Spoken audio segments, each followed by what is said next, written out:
التاريخ عدنا. السلام عليكم ورحمة الله وبركاته. أسعد الله صباحكم. حديثي إليكم الليلة عن رجل من أصحاب رسول الله صلى الله عليه وسلم اليوم هو حبيب بن زيد الأنصاري رضي الله عنه. أسوق لكم اليوم خبر الصحابي الجليل ربيعة بن كعب رضي الله عنه.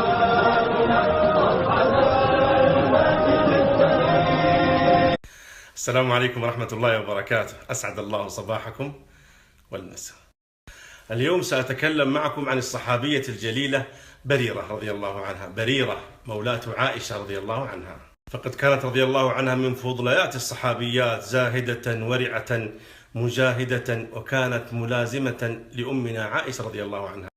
بريرة هذه رضي الله عنها كانت أمه مملوكة، فاشترتها عائشة رضي الله عنها وأعتقتها. المشكلة مو هنا، المشكلة أن بريرة متزوجة من رجل يقال له مغيث. مغيث رضي الله عنه صحابي، وكان عبدا أيضا، فهو مملوك وهي مملوكة.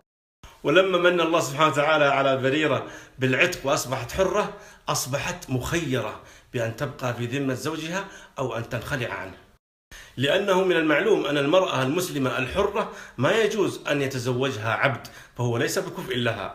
ولكن هنا الوضع يختلف، لأنه أصلا زوجها وبينهم أولاد وحياة طويلة.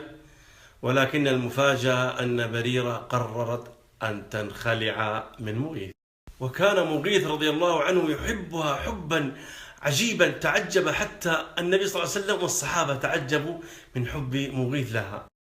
فحاول أن يسترضيها، حاول أن يستعطفها، حاول أن يثنيها عن قرار، فأبت إلا أن تفارقه، حتى أنه رضي الله عنه كان يمشي خلفها في سكك المدينة ويبكي ودموعه تسيل على خده وتقطر من لحيته، وهو يستعطفها ويسترضيها: يا بريرة تفارقني روحي ولا تفارقيني أنت، وهي لا تلتفت إليه. تخيلوا، بلغ من حبي لها أنه لم يعد يبالي بالناس، يبكي في الشارع أمام الناس ولم يعد يلتفت لأحد، أهم شيء بريرة. وتعجب النبي صلى الله عليه وسلم من ذلك وقال: يا عباس، ألا تعجب من حب مغيث لبريرة وبغض بريرة لمغيث؟ ثم إن مغيث جاء للنبي صلى الله عليه وسلم وقال: يا رسول الله، اشفع لي عند بريرة، اشفع لي، فأنا لا أستطيع أن أفارقها. فقام صلى الله عليه وسلم الرحيم الودود، قام يتشفع في أمر مغيث عند بريرة. فقال النبي صلى الله عليه وسلم: يا بريرة، إن مغيث رجل صالح وأبو عيالك، فهل رجعت له؟ فقالت: يا رسول الله تأمرني؟ قال: لا، إنما أنا شافع. قالت: إذن يا رسول الله، والله ليس لي فيه حاجة، والله لو أعطاني كذا وكذا فوالله ما أكون عنده. سبحان الله. فأمرها النبي صلى الله عليه وسلم بأن تعتد عدة المطلقة، يعني تعتد عدة المطلقة، ثم بعد ذلك تصبح حرة تتزوج من شاءت. وهذه القصة سبحان الله ذكرت في كتب السير، واستخرج منها العلماء والمحدثون فوائد جمة. منها أن الشافع مهما على قدره، ومهما كان وجيها أو غنيا أو أميرا أو غير ذلك، فقد ردت بريرة امرأة شفاعة محمد صلى الله عليه وسلم، ومثله لا يرد، ولكنه لم يغضب منها صلى الله عليه وسلم، خلقه القرآن.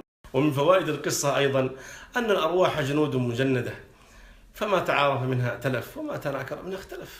وكان صلى الله عليه وسلم يقول: اللهم هذه قسمتي فيما أملك، فلا تلمني فيما تملك ولا أملك، فالقلوب لا يملكها إلا الله. وفي مثل دارج يعني عندنا يقولون: هذا ربي بلاه بود شانيه، يعني يحب اللي ما يحبه، نعوذ بالله من ذلك. وقد امتدت بها الحياة رضي الله عنها حتى توفيت في زمن يزيد بن معاوية رضي الله عنها. رضي الله عن أصحاب رسول الله أجمعين، وألحقنا وإياكم بركب الصالحين، وصلى اللهم وسلم على نبينا محمد وعلى آله وصحبه أجمعين.